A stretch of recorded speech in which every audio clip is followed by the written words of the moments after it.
తమిళనాడు కోయంబత్తూరులో ఓ ఏనుగు అపార్ట్మెంట్లోకి ప్రవేశించింది. ఊహించని అతిథి రావడంతో అపార్ట్మెంట్లో ఉన్న ప్రజలు భయభ్రాంతులకు గురయ్యారు. వారికి ఒక్క క్షణం గుండాగినంత పనైంది.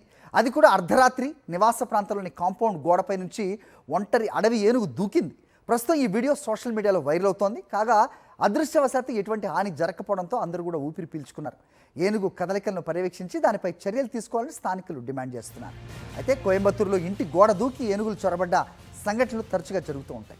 ముఖ్యంగా ఆహారం కోసం అటవీ ప్రాంతాల దగ్గర ఉన్న ఇళ్లలోకి ప్రవేశిస్తాయి. కొన్నిసార్లు గోడలు పగలగొట్టి ఇంట్లోని వస్తువులను నాశనం చేస్తూ నివాసితులను భయభ్రాంతులకు గురి చేస్తాయి. కానీ ఈ ఘటనలో మాత్రం గోడ కూడా కొనలేదు.